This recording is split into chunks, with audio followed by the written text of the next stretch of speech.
နဲ့ button ဆိုတာလေဗျာကျွန်တော်ဒီကိုရဲ့ game ID ပေါ့နော် game ID ရဲ့ဘေးမှာ server ID ဆိုပြီးတော့မှရှိတယ်အဲ့ဒီ server ID နဲ့တူပဲ bro ကဖောက်ရလို့ရှိရင်တော့ပေါင်းတဲ့ရှယ်ကများတယ်လို့ပြောတယ်နောက်ဆက်မှာတော့ Legon ရဲ့ဒီ server ID က2454ပေါ့နော်အဲ့တော့အဲ့ဒီ button ကကျွန်တော်ဖောက်ကြည့်မယ်ဖောက်ရလို့ရှိရင်တော့စောင်းချမ်းနေပါစောင်းရမ်းချမ်းနေမှာတာယူဒါမဲ့လေပြောတတ်ဘူး let's go guys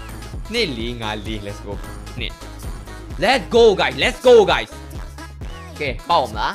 ပေါက် okay okay starlight point ပေးတယ်ဗျာ okay ပါ starlight point ပေးတယ် okay လက်ခံပေးလို့ရတယ်လက်ခံပေးလို့ရသေးတယ် okay နှစ်လေးလုံး let's go တိုက်ယူရှိုးလိုက်တော့ပေါက်ပြီးဒီခါပေါက်ပြီးတိုက်ယူဂျုံလိုက်တော့ယုံလိုက်တော့ okay okay sorry guys ပေါက်တော့ပေါက်ပါလေရှိုးပါပေါက်လေတော့ starlight fragment နဲ့ကျွန်တော် starlight point ပေါက်ပါလေ okay ရတယ်နော်တိုက်ယူကိစ္စမရှိဘူးကိစ္စမရှိနှစ်လေးပြီးတော့54မလားနှစ်လေး54 okay နောက်တက်5လုံးokay နောက်ထပ်5လုံးဟာရမဟုတ်ဘူးနောက်ထပ်5လုံးကဲဒီခါမြပေါက်အောင်မလားဒီခါမြအတန်းပေါက်အောင်မလားတာကြီးတို့ဟာ3ခါရှိပြီနော်မပေါက်ဘူးနော် okay 3ခါရှိပြီနော်မပေါက်သေးဘူး okay